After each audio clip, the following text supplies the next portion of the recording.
Penn here with Roleplaying Public Radio, and this is episode 51, Info Dump. What the hell? What? There was no announcer voice. Yeah, this is Ross Payton. No, dude, you already started it. It's over. You avoided it this time. What? I really is it the holidays? No, I really wasn't making a thing about it. It's not that I don't make a big deal out of it like you, Tom. My life does not revolve around announcer voice. Some of us need this in our lives, okay? Well done. We can stop and start recording again if you'd like. That was good. Thank you, Ross. All right. You saved me. Okay. Yeah, we haven't been putting out episodes quite as fast as we usually do. I mean, originally our goal is to do one every 2 weeks, and now we've been going to a monthly format. That's because we've been working on a lot of different things. I've been working on Zombies of the World, the book. It's, my side project. I know I announced in January, and I haven't done anything since because I'm doing this whole full-color book that's going to be awesome and great. And yeah, I've seen it, and... yeah, son of a bitch, I have to admit. Yeah, it's good. Yeah. But that's finally going to get to print at some point in the future. So I've been kind of busy trying to put the finishing touches on that. And Ian Moody and Violet Kirk, both RPPR artists, are contributing to that. So that's, and there's a lot of other things. In fact, I have some news. And I've been working on a game, too. That's true, you have been. And Violet's doing the art for that. And Ian. And actually, this will not be with this. This will not be with this group I'll be running it for. It'll be my other group. The group you don't record for. Yeah, we will be starting to record this. Oh, you will. Yeah, we're gonna record the fuck out of it, Ross. I will believe that when I hear it, Tom. I see. It's on. Oh, is it on? It is on. Want me to take off my shirt and signify that it is on? No, I already said it's on. You don't. Your shirt taking off. I'm sensing a please God, do not take. No, your shirt off. It would signify horror. No, just 1,000 times. No. So we're talking about. It would be off. We're talking about 1d10/1d100. No. Insanity. Tom, loss. you're not. Tom. Well, you're sending mixed messages here. You'd be 1d6, Tom. Don't flatter yourself. You're not that. I do what I can. Yeah. Anyway, so Tom's got his thing going on. We of course got tons of APs. Speaking of that, RPPR, we are going to have a new Kickstarter. Another the fourth in the New World series. This is going to be called The Ruins of Lemuria. You want to take a wild guess what it's about? About the ruins. If you've been following the New World campaign, you know the New World is scattered around with a network of ruins of an ancient civilization called Lemuria. And this PDF will be a system-neutral, setting-neutral source book to run campaigns using a lost civilization full of ruins with advanced magic or technology or what have you. It's Indiana Jones-tacular. Well, Lost World, Hidden World, Plato's Myth of Atlantis. I'm tapping into all that good stuff. Surviving a nuclear explosion in a fridge. No. Yeah, that'll be there. No. There's going to be a whole chapter on it. No. Yeah. No. I'm writing this, Tom. You're not writing at all for it, as far as I know. You haven't asked me. That's because, well, in this case, yeah. Oh. What? Did you write for the last one? I can't remember. No, I didn't. Yeah. I chose not to. Yeah. But you asked me. Yeah. And I politely declined. Well. You haven't even asked me for this one. Well, I know you're going to say no. You're assuming. I am. When you assume, you make an ass of you and me. Well, our episode's about assumptions. We'll get to that in a little bit. I know. But anyways, we'll have a new Kickstarter up. We'll have new rewards. If you're a big AP addict, we'll have 10 new preview episodes, obviously, of the APs. You love those APs. Also, a chance to sit on a Skype game that I will run. I will run Skype games. Also, a chance to get RPPR swag, that buttons, postcards, also character sheets, notes, and other things, miscellaneous, unique memorabilia from RPPR games. People leave their character sheets at my house, and I don't throw them away. So I'll stuff them in envelopes and give them to you, mail them to you. So. Some additional pictures of the truly horrific, embarrassing picture with me and Henry Rollins. That's on the Facebook page. Yeah, I know. So I wouldn't mind giving copies. God, I hate that picture. I hate it so much because I'm such a moron. Okay. I'm not as much of a moron as Aaron looks. Okay, because I have the deer in the headlights look. He has the shit-eating grin. Yeah. Yeah. To which Henry Rollins looking all serious and. Yep. And there we are, dorks. Yep. So okay, God. all right, good time. So so check out the Kickstarter. We'll have a big link on the forums, of course, or on the episode notes, and of course I'll be promoting that quite a bit. So yeah, if you're a big fan, if you want to support RPPR, check it out. So we will, yeah. So that's first announcement. We got more. Yeah, we do. We got more. Next up, RPPR. We're gonna set up a YouTube account and get the best of clips from our actual plays from the episodes. You might have seen this on the forums already. Yeah, we'll have links to the forum thread. Help us pick the best of RPPR. If there are particular little moments in RPPR from that anything you love, yeah, from anything. I've counted up. We've produced over 300 hours of content since we've been on there. Of course, obviously, the vast majority of that is the actual plays, because actual plays are long. Average episode is like 3-4 hours long. We've got like 48 on the AP side, another 30. We haven't even scratched the surface of what we got. Yeah, we got episodes. Yeah, no, we got a lot. We kind of speeding up because we've been combining episodes. But anyways, we got a lot of content, and we're trying to get the best of, so people spread it to the wider internet. The YouTubes. So we're gonna make little audio montages, audio clips and put them on YouTube. 2-5 minutes long, whatever. So if you have particular favorite moments, go to register on our forums, post them, especially with the time codes, and we'll start setting those up. If you're an animator and you really want to, and you're a hardcore fan and you'd like to animate some of these, I would get internet famous. Get internet famous. I'll contact us. Yeah, we get laid a lot. Yeah. And because that's all about the podcast groupies. And, man, it's they like are insane. Rolling Stones in the '60s had at their prime nothing on podcasts. They are insatiable. They are. We are. Why not? Anyway. Thanks, Tom. I just got off work, so okay. Of course you did. Yeah. Still wearing your work polo shirt or whatever. Yeah. I do. Anyways. So that's something to look forward to. We'll try and have that first clips out January, something like that. Try and release them on a fairly regular basis. And also, so I have little viral clips so you can send them to your friends and see how utterly ridiculous we get here at RPPR, because we take things. Well, we are business. Completely serious. This is so goddamn serious. I mean, it's so serious. Especially, right, and we are droll. Yeah, true. We are motherfucking droll. That's you. That is. Yes. Finally, we have. I just thought of this actually yesterday. I'm looking into trying to set up an official IRC channel for RPPR, the official chat channel for RPPR. IRC stands for Internet Relay Chat, and it's sort of an old school instant messaging in a chat room. Internet. Yeah, it's kind of old school or whatever. I don't know, but I've just decided to start looking into this and setting this up. So I have very little experience with IRC, so I don't actually know how to set an official channel up. So we'll post an announcement whenever we get that ready and up and going. But yeah. So any other? I just got one other thing. Yeah. By popular request, Cyberpunk Lady Gaga 3.0 will be happening pretty soon. Yes, and that's a good point. That's like the Lady Gaga 2.0 actual play of Cyberpunk. That clips from that are definitely going to be in the YouTube account. Those are going to be some of the first ones we do. Like the whole hotel room, kicking down the doors. Like the Japanese guy with his hands steepled. Like I've been this so you're here. Grenade next door. Moving on. So yeah, and I'm calling it Gaga 3.0 Neo Jamaica. Yes. Because there's apparently a Neo Jamaica. And since there's no source book from Artel Sorian Games about it, I get to make that shit up. Exactly. And we are talking genetically engineered pot that actually acts like a stimulant. Okay. Kind of defeating the purpose of pot. I mean, this is the future, man. Everything has to be a stimulant in the future? Everything will kick your ass. I see. And so the pot will make you psychotic like every other drug. Okay. Okay. I think you're missing the point of drugs there, Tom. Not in Cyberpunk, I'm not. Oh, I see.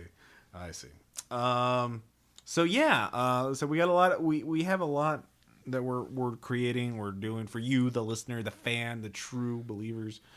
We only get up in the morning for you. Exactly. something. Yeah. And obviously. everything else we do, but yeah, well, yeah, exactly. Our whole lives. What is that? work. Yeah, that life. Anyway, so info dump. Now, what do I mean by info dump? It's actually a term I heard from Diana Botsford. She taught me screenwriting at Missouri State, and she, wrote for Star Trek Next Generation, blah, blah, blah, blah. I met her before. Yeah. And she, info dump is a term that they use to describe the horrible practice in especially sci-fi movies or horror movies is like two characters walking down the hallway, they know each other, and says, "So, Major Tom, as you know, Project X is a super soldier program used to create genetically engineered soldiers to make them killing machines." But I was told that the project was canceled in 1988. Yes, you were part of the one canceling. I'm simply telling you this information that you already know. Well, as though someone were watching us and invisible and needed to know. But it was declared top secret. Surely it hasn't been compromised. Exactly. So that's sort of the that was good together, the two of us. Yeah, exactly. Yeah, awesome. Yeah. Like we have a rapport. I know. So it's a horrible practice in movies and comic books and every other sort of traditional storytelling. And since a lot role playing games are basically always based on try to emulate these kind of narratives, that they kind of fall into a trap that's not very apparent. It's not something a new GM will. This is sort of more of an advanced thing. But we're all about advanced. Yeah, this is more of a pro tip, a guide to your technique.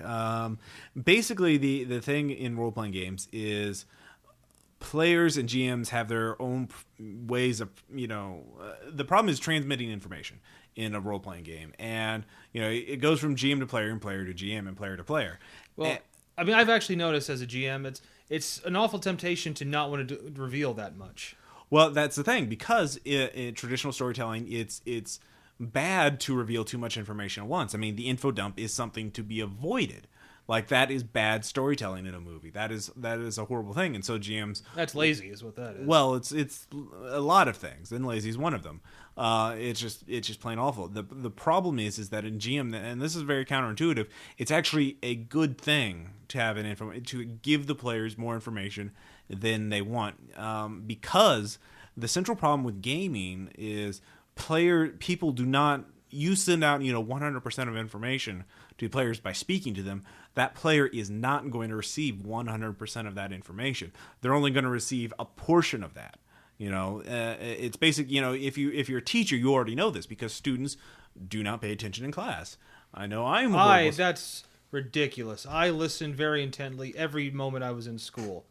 No, Tom. You. Oh, that's right. I didn't. Yeah, exactly. So, the problem is, how do you? A player needs so much information in order to act in the game and actually do something that's interesting and fun. And the GM needs to transmit that information and get that information and get new information back from the player. So the question is, how do you get the right amount of information to players? To everyone else who's participating in the game, and the simplest way to do that is to give them more information than they need. You need to info dump because players will not. Whatever you think is enough is not going to be enough. And the reason I bring this up is because Jason has started running our Dark Sun game. We have a rotating GM thing. So I've run games, Cody's run games, and now Jason has. And Jason ran into this, and it's not a very apparent problem. It's not something that you easily pick up on. I mean, a bad player is very easy to pick up on. If there are a lot of faults that you can do, like, oh yeah, that's your Indiana problem. Jones and Son of the Witchblade. Exactly comes to mind. That's very obvious. Now the red flags are very enormous there, but it's very subtle. And, I picked up on it, but even I didn't act on it. So even I was at fault. And everybody else, was at fault to one degree or the other. So we all Well, it's a problem. Usually it's a group problem. Right. It is. And it's a collective problem. Why don't you... Yeah. Tell them about it. Well, once again, the horrible cursed artifact that, controls our lives, much like Ross, sends us to this, this town, in this small town in the middle of the wasteland. It's dying and decrepit and drying up. And we go there, and like most small towns, there are little dramas, which is what we get to the town. The very first thing we do You go to the local tavern because that's where all the quest givers and information is. So we're there, and we're doing what players do. I order a drink and just look around the bar suspiciously, but keep my ears open for anything of interest. And that seems to have, for a long time, that's as far as we got. Because, there's something going on over here, a conversation over here, but it really wasn't leading us to where we were supposed to go next. And so we started to linger. And then Aaron I don't want to spoil too much on the game, but Aaron then did some stuff. Well, yeah, and basically, it was Well, talk about your thought process. I mean, like, what were you before that? As you're getting into the game, like, what were you What information did you retain, and what information were you looking for? Well, obviously, I got the town's dying; it's drying up. So my first thought, so perhaps this town is under some kind of curse, or defilers may be active. Right. I had the same thing because I asked if I could tell if the defiler was doing that. And my character's trained in Arcana, so I tried to do that, and I found out that. So we were both. So we're on the same page. Yeah. So I go looking for evidence of defilers. Yeah. But I quickly, with my insane godlike nature skill, determined no, it's just the water's drying up. It's not defilers.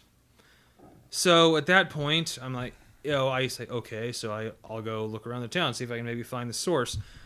But I didn't find anything, and it just seemed like I was kind of wandering aimlessly. And it kind of reminded me of one of those old adventure games where, there's only one path, and you basically have to take an item and rub it on everything on the screen until you finally find the combination. Right. So that was what you were thinking. That was what you were trying to find. I'm trying to find out what will move. Like, what item do I need to click onto what scenery to move the plot along to the next point? Okay.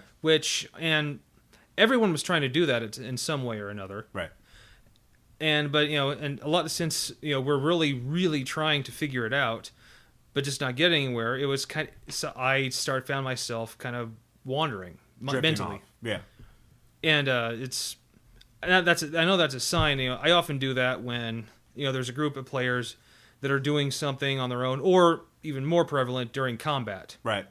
Which, yes, I do. If it's not my turn, I tend to just wait till my name's called again. Right. But during the game, when it's just when it's the investigative part, when I'm trying to figure out the plot, I normally don't find myself drifting, but I did this time. Right. Because I didn't know where I was supposed to go. Okay. And we were all going in different directions. Right. So you're trying to find some sort of some sort of way to push forward, and you just kept finding blank wall blocking your way. Yeah. Just nothing. Yeah. It's as I click on it, it's like there's nothing to see here. Yeah. There's nothing to see here. Yeah. Or use item on this. Like it says that won't work. Right. And from my perspective, in the same game, my character stayed in the inn and researched the artifact. Because I kind of figured, I picked up that Jason wanted us to move to morning. He wanted us to get to morning because the sandstorm I see was a way for us to get shelter and wait for daybreak, wait for the storm to end. So I was kind of being pretty passive, and I assumed everybody else was doing that. Actually, that's another thing. Actually, the sandstorm. I finally come along, and I think I finally come across something that's plot worthy. Mm-hmm. So I'm like, I start to pursue it, but all it leads to is sandstorm's here. You have to get back to the tavern. Yeah. And that, okay, well, I'm sure glad I made that trip. Yeah. Yeah, it kind of felt like I got kind of pumped up and ready to do something that never happened. Right. And you see, that was part of your thing. Jason didn't get that, and I think the problem, Jason, we talked to him after the game, and he wanted to give everybody a chance to shine, chance to do something, and we didn't really get a chance to do anything for any of us to shine. I think one of the, for an example, to start getting into sort of the rules is, well, for me, the first rule I think is, don't assume what everyone else knows. I kind of figured that Jason wanted us to move along and wait till morning, because of the sandstorm and everything. I just assumed everybody else was, and they just wanted to dick around or whatever. And no one else picked up on that. And we were looking around. We were trying to pursue the next path. Yeah. When we did not, and we didn't realize it was supposed to wait until morning. I found in general, players don't really respond to waiting very well. I mean, just in general. I mean, I very rarely met a player who was able to wait in character for anything. You know, if you give them a quiet time, they'll just like start freaking out. Or do what I do, which or- is drift away. Right. So I think the thing, but Aaron, you know, so that's sort of the first rule of dealing with this information dump stuff is, you know, don't assume that what you know is what they know. You know, and so as a GM, what you do is you give them more information than you think they would need. You know, I do this in the New World campaign. I throw tons of plot hooks. I give you guys tons of information. I don't think I always err on the side of... Well, yeah, when you were running the New World game, is essentially you just saturated us with plots and information. Yeah. And then what the best role-playing came from us discussing that information, and then finally coming to a, you know, semi-coherent group consensus on what we should do. Yeah. But we know all the paths that we could go to because you've explained them in detail. Yeah. And we discuss it, and we discuss it, and we discuss it, which I think is some of our best role-playing in that game. Right. And then finally, and a lot of times reluctantly, we finally come to a decision and we go for it. All right. And I still know, and sometimes in the New World campaign, there were still plot points that I thought were very obvious that you guys didn't pick up on at all. And, you know, and there were things that you guys wanted to do that I didn't pick up on. Well, let's be honest. You did a funny NPC voice. You were going to do that again. If it killed us. So it's kind of a variable thing. But so I never assumed that, you know, I just gave you, 100 units of information. That's all you need to know. I gave you, 200 units worth, and, you would get like 80 to 120 worth. You'd retain that much, and that's what you would act on. And so that's sort of the other thing is, you got to be aware. Players have, I think, everyone in the game, but especially players have a very selective hearing. We all know that there are these different archetypes of players. There's the hack and slasher, the role player, the munchkin, rules lawyer. Yeah, the rules lawyer, and they're all kind of trained to listen certain keywords, certain types of things. The role player will respond to the orphan or the maiden who is talking, or the bard or something like that. The hack and slasher is going to respond to the gruff, thug at the bar, bullying people around, and or the guy with shifty eyes. Yeah, exactly. And so players will not pick up on what you think is important, but what they think is important. And there's a great example in the Dark Sun game, because Aaron, right at the beginning, here's these two people arguing, these old men arguing at the bar about whether or not the Green Age existed. Well, it was words like blah, blah, blah, blah, blah, Green Age. And yeah, Aaron was not paying attention until those words were uttered. And Aaron's character, I don't want to spoil anything, but has a very, very vested interest in the Green Age, in the history of Dark Sun. And so he, gets involved in their argument. And it turns into this big thing that takes a while to resolve. Yeah. And I really got to think, Aaron was the only one that really got to, his moment to shine in that. It wasn't even really a shine, just a chance in the spotlight. Yeah. But he got the spotlight in that one. Because it was the only one it was appropriate for, and he thought it was appropriate, because he heard that Green Age. I must interact with this. This is one of my keywords. And to be honest, that's actually kind of another reason I faded out is I kind of felt like I really have nothing to contribute here. Right. I mean, my character. My character kind of, he went to the inn and talked. He did talk to that little girl a little bit, but that was sort of towards the end. But towards the end, all you could do was, okay, I guess we have to wait until morning now. Yeah. So I guess it took too long to get to, okay, so we need to wait until morning. Yeah. And the other thing is, so players have this selective hearing process, and what happens is that there are these false positives, they're red herrings. And every once in a while that's very good, but this is again why you need to give them more information than you know, because Aaron thought that was a legitimate thing. He didn't think that he wasn't trying to be a dick. He wasn't trying to be disruptive, because it's not in Aaron to be, like that. So but he kind of was, because he didn't, he got a false positive from what he was hearing from the GM, because the GM didn't know it was just two old guys arguing. Yeah, he didn't realize it wasn't important.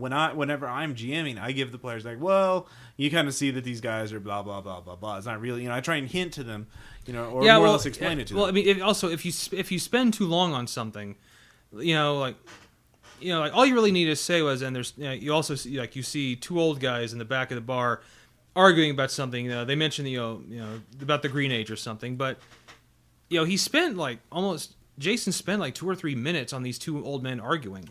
And not only that, I think the real red flag was they stood up to Aaron. Yeah, and that is like. It is such a huge red flag. That's like that's like pissing on the shoes of a badass warrior. Well, they're going to notice. Well, the players all think they're badass warriors. I mean, that's the thing is if you have an NPC that is mouthy, that stands up to the players, that is a huge red flag to them, and they will always fuck with that NPC. In my experience. No, that's been my experience as well. Is that if you ever have most NPCs need to be very passive, kind of wallflowers, and not do very much good or evil. And the players will kind of ignore them. But if they're they stand out in the crowd, they have bright colors and makes. There's a conversation halo over them. Exactly. Then the player's like, hey, I need to go fuck with that guy. I need to go screw with him. I need to mess with his head, because what's he, having an independent will, or, what the fuck is that, So, I'm the hero. Exactly. Big damn heroes. And so players will just latch on to any NPC that gives them any slight bit of guff or interaction or, slightly unusual. So you need to be very cautious about that. I mean, and also I kind of thought it was out of character for two broken down old men to stand up to a guy in armor with a big sword and all this other stuff. Yeah. So hanging out with a bunch of deadly other armed mercenary types. Our characters aren't exactly nice and hospitable. Hell, you are to an extent. Well, yeah, but still, I'm carrying around a greatsword and chainmail, wearing chainmail. So I've got little baggies of human flesh. Right, exactly. I mean, we're not exactly we're not the Huggy Bear bunch. Right. So yeah. The key here is that as a GM, you can't solely rely on traditional narrative technique. The 3-act structure, comic book serial. You have to also look at actually, I think, design from a usability point of view, interface design. Video game designers, they have to think about how players process information, how players learn how to play the game, and they have to make it more obvious. A golden rule of design is, KISS, keep it simple, stupid. And I think that's what you have to do as a GM is you have to keep it simple, stupid, because, otherwise the players won't get it, and they won't figure out how to play, how to enjoy it, how to get, complete the scenario that you have ahead of them.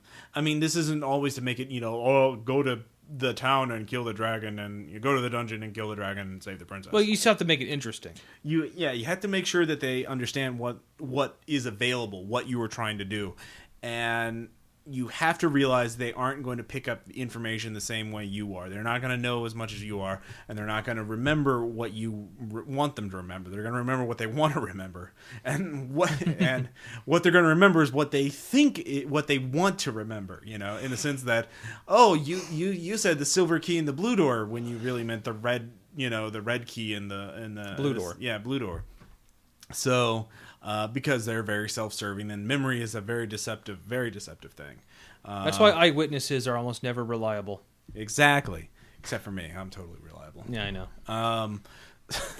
Like, you would stand up in a court of law because it's Ross. Exactly. And I have an announcer voice. I would totally testify in my announcer voice. Like, you swear to tell the truth, the whole truth, and nothing but the truth, so help you God? I do. Yeah, I do, yes. Like, well, you don't even need to put your hand on the Bible. That's good enough for me. Exactly. So this man's guilty. That's as a GM.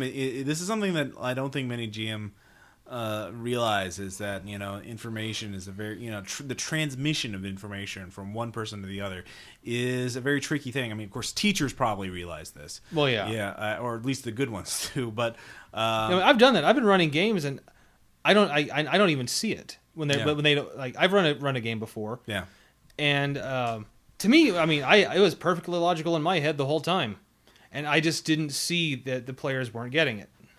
Right. I mean, yeah, it's not, and it's everybody has to think about this. It's not. I mean, the main onus is on the GM, of course, but players. You have to make sure the GM knows that you have a problem. If you can't figure something out, be like, I don't fucking know.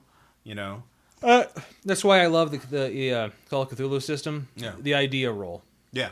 That is so handy. It's basically I need a hint. Yeah. Where's the hint button? Yeah, spoiler. Spoil me. And there are other systems that do that, and player to player. Players have to be. I think a lot of player conflict is based on a lack of proper information. To one another. So, not all of it. Obviously, a lot of it could be like incompatible personalities and belief systems. Yeah, the players too. The players, I've been in a game before. One of the players was, was looking for what's the quickest road out of here? There's no route. Like, how could there be no road out? I told you it was a cul-de-sac the moment you went in. Well, I didn't hear that. But I've had the other players. Well, I heard that. Yeah, me too. Yeah, exactly. So there's always going to be that one guy that, the players say retain 80% of the information. It's going to be a different 80% for each player. There's going to be some overlap, but there's always going to be. But the guy that forgot it was a cul-de-sac is going to remember that license plate number you gave him at the first of the game. Yeah, exactly. So information is a very funny thing, and you have to keep this in mind when you're running a game. You can't just assume people are perfect, rational actors that perfectly retain information. Well, first of all, if you know your group well enough, you should know that's bullshit. That is never going to happen. Yeah. Because someone's going to bring Guinness. Especially the games with Guinness have been pretty calm. I don't think No, not calm, but if you're expecting to retain information. Yeah. Yeah. Yeah. I'm not saying they're not entertaining. They are. Yeah, they are. So, yeah. Information. Go information. Keep this in mind. If you have any questions or comments about retaining information, the rule, how to transmit information in games or anything like that, please let us know. Email us or post on our forums. Our forums are very active now. We got quite a few people there. We could always use more. It's just a great big on internet party with pictures. We have followers YouTubes. now. We do. And you can be part of the in-gaming crowd of the coolest RPG podcast out there.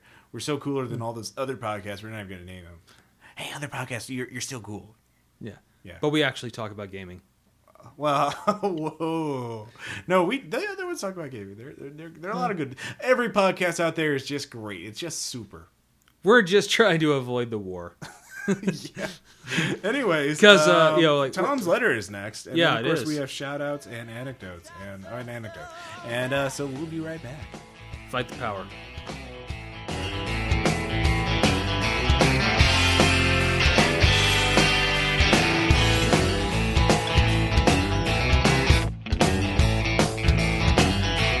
Single season, new disease, the clergy is immune. The damned are busy curing all the same. You notice how the warning was inviting, and after all, the information really shows its aim. You don't have to go. You don't have to let me know, alright.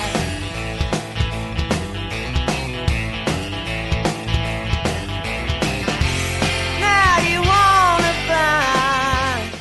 I'm sure by now most of you have heard the news that George Lucas will be re-releasing the Star Wars movies in 3D, one a year starting in 2011.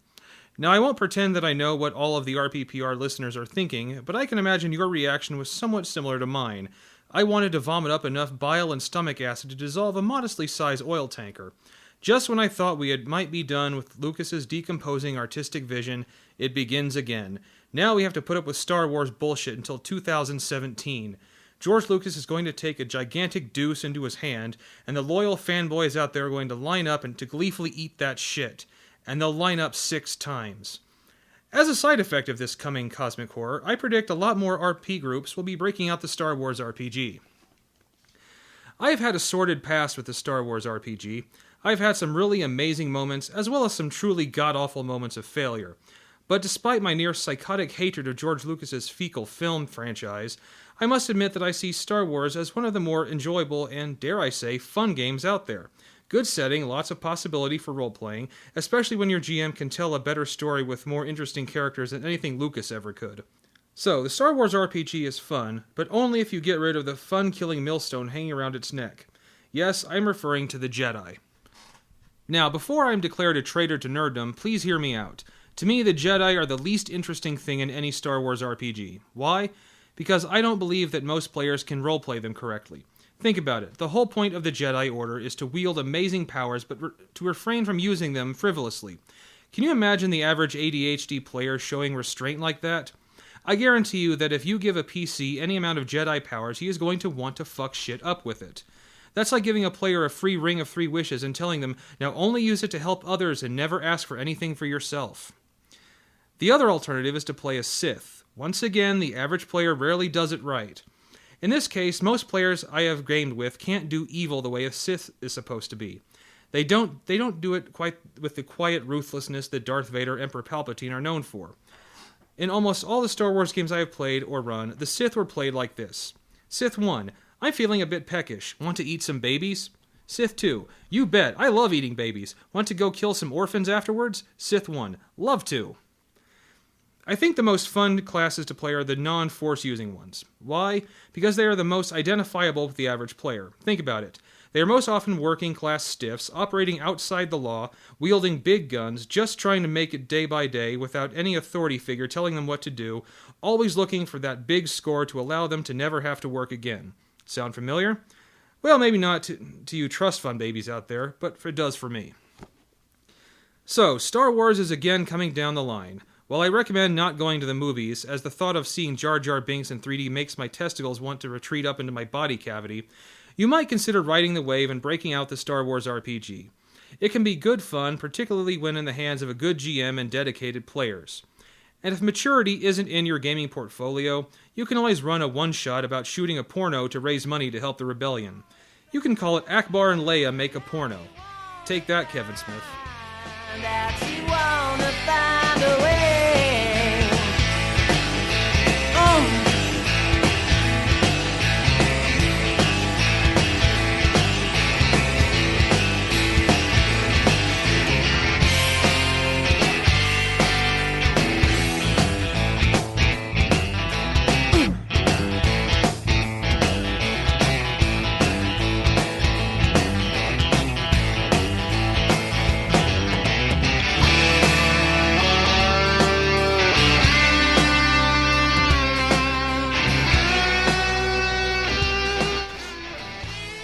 Good letter, Tom. Thank you. Very enlightening. To be honest, the fundamental problem with the prequels, there's no equivalent to Han Solo in it.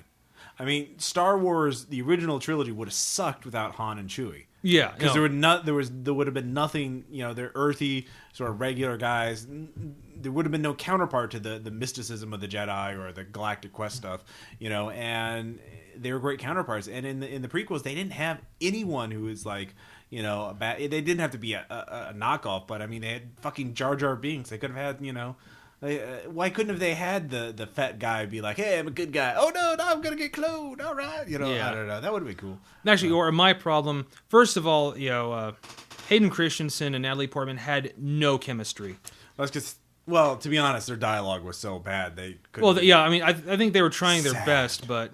I hate the sand on Tatooine. It's so coarse. It gets everywhere. That's literally dialogue from the movie. And also, another thing is, from the prequels, we now, Anakin was never a good person. I mean, he was an altruistic little angel when he was a kid in Episode 1. Yeah. But after that, he was just a whiny, duplicitous bitch. Yeah. So, his fall wasn't really a fall. Yeah. It seemed like he was a Sith from the word go. Yeah. So, there's no real change there. I mean, that's the thing. Everyone in the first 3 movies went through some kind of transformation, becoming better. Yeah.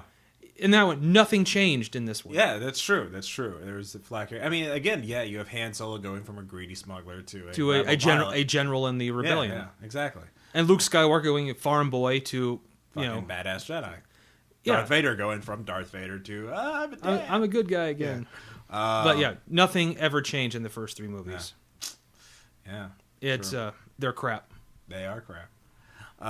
So those are very good points. And we will never talk of them again. No, because this is all about gaming. Exactly. Serious fucking business here. Fucking A. Shout outs. So what you got? Actually, I'll go first. Yeah, why don't you? Rise Again, a zombie novel. It just came out. I haven't finished it yet. It is pretty good so far. Its gimmick is, sort of it's well written, but obviously it goes through a sheriff woman who just got back from Iraq, became sheriff. Her sister runs away, her teenage sister runs away because their parents are, gone. And so she's trying to find her sister, and zombies. Oh my God, zombies! And the thing is, the bad guys aren't the zombies. It's this Blackwater-esque mercenary organization. Oh, private mercenaries. Fucking everything, fucking everyone's shit up. And so, again, it just shows you, the worst thing in zombies, in a zombie attack, are the other people. Mm-hmm. So that's who you need to be aware of. Zombies ain't no thing. It's the people. Yeah, zombies are just doing their own thing. Well, they're still deadly. They want to kill you and eat you. But they're manageable. Yeah.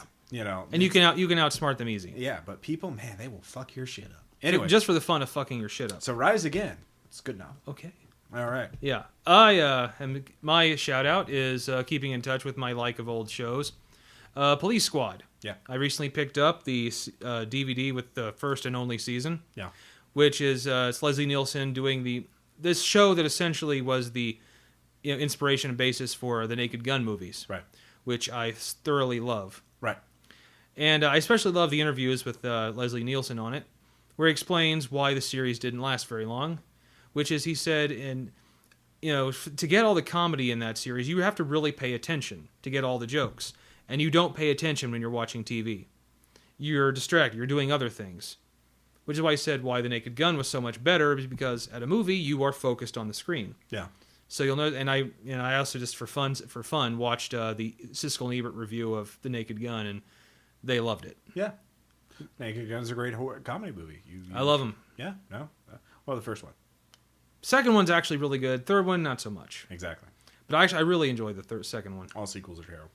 Especially the woman that played Barbara Bush, who got the crap beat out of her the whole movie in the second one. Oh, yeah. Good times. I got a few more. Let's see here. Gamma World. New RPG put out by Wizards of the Coast. 4th ed, but with a sci-fi twist. I've actually... Gonzo sci-fi. Yeah, I actually own some of the earlier editions of that book. Yeah. And it's much more kind of a serious RPG. No, it wasn't. And then it was. No, it was always silly. Tom. No, it wasn't. All those random... you're telling me all those random tables are... The copy I have doesn't have a whole lot of random tables. It does. Are you talking about the D20? The 3rd ed version? Yeah. Oh, that doesn't count, Tom. I'm sorry, the one I have doesn't count. No, that is the edition that is no one speaks of. I just spoke of it. Well, what do you think of that? You're breaking the rules. You're a loose cannon. I'm off the case. You are. Well, the press is gonna have a field day with this. It will. And anyways, Gonzo it uses a stripped down version of the 4th ed D&D mechanics, but it is.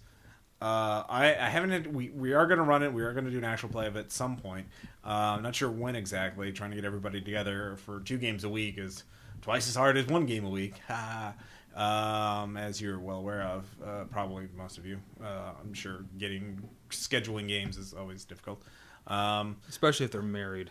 Well, no, it's just people who have lives, and especially if they have a drug smuggling business. No one has a drug smuggling business, Tom. What are you talking about? I don't know. What am I talking about, Ross? I don't know. You're just making all kinds of weird accusations that could wind you up in a 55-gallon drum of acid. Yeah. Yeah. So I'm not going to name any names here, Ross. It looks good, and the rules are good, and I would recommend getting it if you like. Well, I love Gonzo stuff, so yeah, it's very over the top. Yeah, actually, I've seen some of the random treasure tables, which include stuff like weed whackers and yeah, it's fun. Plus the cards for powers, character generation. Yeah, it just I can't wait to run the actual play of it. So yeah, like or playing a psychic cockroach. Exactly, or yeah, exactly. Then The Unwritten. It's a new comic book series. Not new. It's been out for a while. From Vertigo. I'm just getting the trade paperbacks of it. It's about a guy whose father wrote him into what is equivalent of basically Harry Potter. Like, imagine if Harry Potter was written by a guy and he cast his son as Harry Potter. And then the author disappears, but his son is left behind. So the son grows up, makes a living at conventions, signing autographs and all this other stuff. And then he starts realizing his father, there's this whole weird conspiracy of literature and the power of literature and storytelling and magic. And it's very, I've only read the first 2 trade paperbacks. I don't read the ongoing because I'm just getting in trades, but it's very, very interesting. Well, all right, like the way it structures it, I don't want to spoil it. It's getting the meta narration and meta storytelling. I mean, it's very meta, I guess. Wow, meta. I'm not selling it very well, but it's No, you're not. But yeah, it's worth reading. It's fucking awesome. it's meta. Yeah. And finally, I know this is, I'm just a horrible monster. The Walking Dead. Wow, imagine that. It's on AMC. First 3 episodes are out already. Zombies. I know. Probably the 4th by the time we get this out. It is incredibly well done. Character drama. People are the threats, not zombies. Very gory. Frank Darabont, Roger Kirkman. What more do you want from me? I don't know, Ross. It's fucking What do you want from you? I don't know. Meta. I like zombies. Yeah, that you might want to get that looked at. That could become a dangerous thing later in life. No, it can't. It will. Like when the zombie apocalypse actually comes, you're gonna be the guy like I gotta shoot this, dude. You are gonna be the photographer from Dead Rising. That's what you're gonna do. Like this is awesome. Yes, that's exactly what I'm gonna do. And then chug a gallon of apple juice. Yes, orange juice, and get all my health back from the zombie bites. And then you're gonna find out that's probably not the best thing to drink a gallon of at a time. It works for Frank West, and he's covered wars, With apple juice and orange juice. It's orange juice, yeah. So yeah, those are our shout-outs. We do though want to bring back our one segment, forum shout-outs. Our forums are popping with activity and got great posting, got great content, got great people out there. It's just great. In fact, Tom, there's one thread in particular. I know we both wanted to talk about it. Why don't you talk about it? Well, all right. It's the Order 66 tribute. It's so good. I don't want to say it just because of the fact everyone knows what it is. Well, our regular forum members do.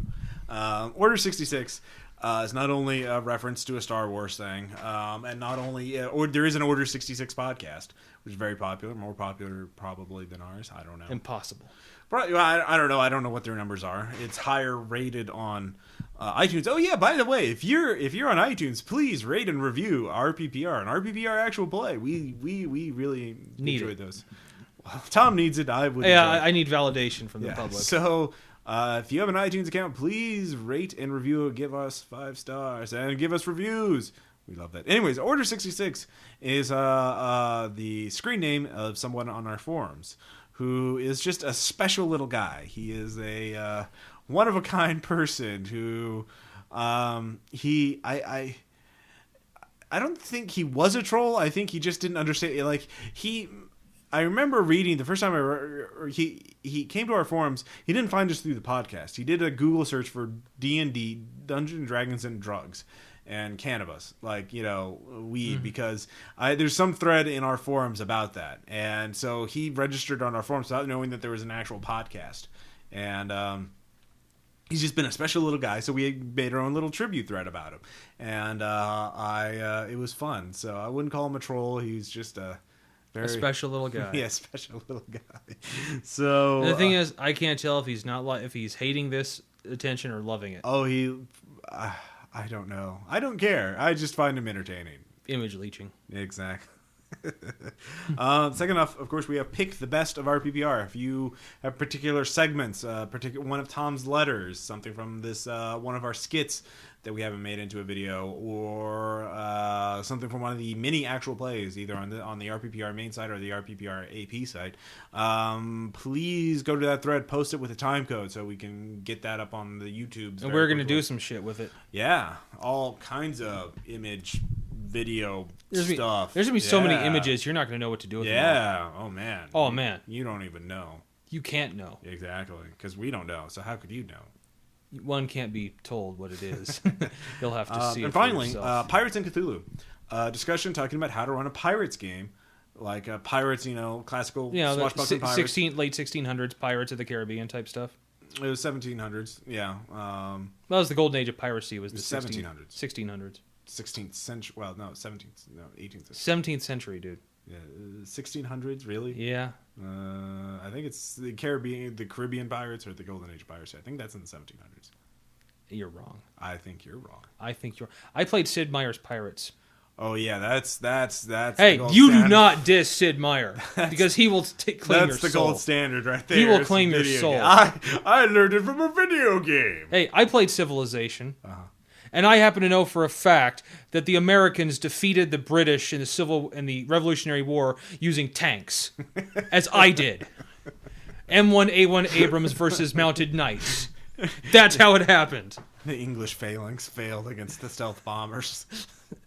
Well, they were B-29s. Oh, okay. Well. And I may have nuked London. Anyways, the thread is talking about how to run a Pirates game, how to mix these two genres, Pirates and Cthulhu. And I just think it's just super. It's just a great idea. Because we know you've seen Pirates of the Caribbean. Yeah. Well, because you live in America. Yeah, that's true. You've seen it. Yeah. I didn't even thought about the Pirates of the Caribbean angle, actually. I was just thinking, Pirates, Cthulhu. Well, think of especially the second movie. No. With the No, Kraken. I see it now. It didn't occur to me. Well, now it does. I'm not that mainstream. You're welcome. I'm so underground. Yeah, you as in Clueless. I'm so hip. All right. Yeah, this is the pulse of America. This is your finger far from that pulse, Flipping stuck it up off. your ass. Oh. Yeah, I'm sorry, You man. wound me. I'm wounded. All right. Finally. Put a Snoopy Band-Aid on it. Yeah. I have an anecdote. Well, Tom has the anecdote. To set this up, I ran a Delta Green playtest for a scenario that is yet to be published. So I can't really talk about what the scenario is about since we're not supposed to. No. But there is a bit I added that's not in the written scenario. So But we can't talk about that. Yeah, because it's all me. So Tom, talk about it. Well, all right, Ross. We were playing investigators, investigating the random plot point we can't mention. There were murders involved. Of course, every Delta Green scenario involves murder, so that's not really a spoiler. Yeah, if it'd be noteworthy if there was no murder. Yeah. But anyway, we were investigating, and through a series of unfortunate events, we find ourselves in this apartment of a woman. This woman is integral to the story. That's all I will say. And we suspect she is up to mischief. And we caught her, leaving her apartment. And so I and another player chased her out. She was coming back. You were in the apartment. Yeah, and she was coming back and saw us and ran out. She was coming back, yeah. Yeah, so I chased after her, and I think it was Cody who was playing. Yeah. I think so. And but anyway, I know it was Caleb who was left in the apartment when the phone rang. And this was all you. And so Caleb, as we're out in the street, chasing after, Caleb answers the phone, and it's a guy from a demolitions company who is saying, I'm trying to reach blah, blah, blah, the woman. Miss Smith, yeah. Yeah, Miss Smith. And it seems we're having a trouble on your demolitions license. The number doesn't seem to match, and we need to confirm that after the shipment we just sent you. Yeah. And what shipment? It's blasting caps, ammonium nitrate, it's like blasting powder. Yeah, or Semtex or something. Semtex. And at that point, Caleb, suddenly realizes she's wearing a accoutrement. No, she didn't have a belt on. She was just reaching into her backpack. Oh, yeah, she had a backpack. Yeah. A backpack of goodies. Yeah. With wires. Yeah. And so Caleb, we're just trying to stop her, and Caleb is running down the stairs to the apartment, and Ross broke it up very well. It's like us out there, back to Caleb, back to us, back to Caleb, until finally Caleb gets out, just runs out and screams, "She's got thingy in her backpack," which is not what he said, but you'll wait till you can listen to it. Yeah. And let's just say it was just the phone call. Yeah. Just a perfectly timed, simple phone call. Like, we're having a problem matching up, trying to find the number for your blasting license. Oh, snap. Yeah, because the player who had the information was upstairs. Everybody else was down on the street level. Trying to get to her. And it was it was a crowded street. Yeah, and she's running in the middle of the street. There's a city bus, And as you even said, there's kids looking. It's like there are kids on looking out the window. And, yeah. It was it was very Michael Bay. Yeah. Oh no, not him. But yeah, no, I was really fortunate with how the timing of that worked out. Getting the one player's the one information he vitally needs to get to everyone else. But we're downstairs. Yeah, downstairs. It's so out of character. All the players oh fuck? And we're not going to hear our cell phones right now. Yeah, exactly. And so it turned into a big clusterfuck, and it was a very tense, probably the highlight of the scenario. I mean, the scenario itself was kind of fun. It was pretty fun. It was fun. But it was that moment. Yeah. Just a simple phone call. Yeah. And so again, information. It can also be very fun when you split it up and you're being like as a GM being a deliberate bastard and making sure the players who need the information don't have it. That can be drama. A little bit of knowledge makes a huge bit of difference. So that's a very appropriate anecdote for this episode. So yeah. Any final thoughts, Tom, about? Information is good. As you know, information is as we are living in the information age. As you already know, that it's important for us to be aware of this. And also Project X, which is about, super soldiers. And making a call back to the beginning of the episode. I see that. Yeah. But wasn't that program canceled? Surely the government wouldn't have continued with it illegally. Or will it? Dun, dun, dun. All right. And so that's episode 51, Info Dump, and we'll see you next time.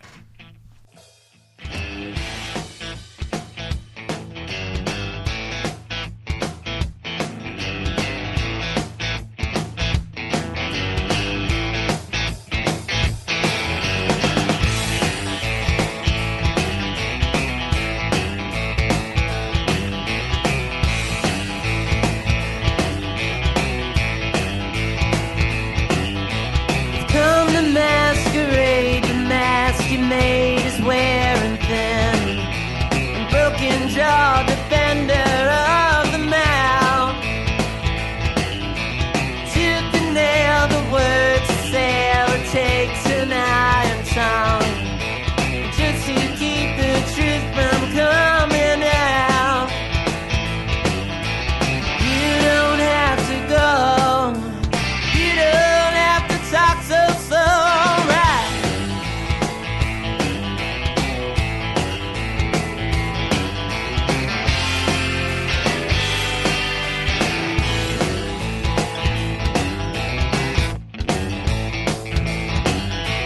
Single sees a new disease, the clergy is immune. The damned are busy curing all the same. You notice how the warning was inviting, and after all, the information really shows its age. You don't have to go. You don't have to let me know, alright?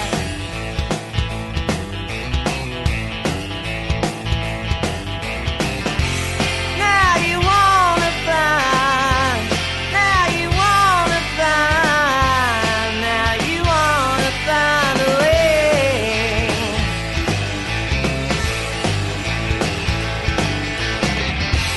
Now you wanna find. Now you wanna find. That you wanna find a way.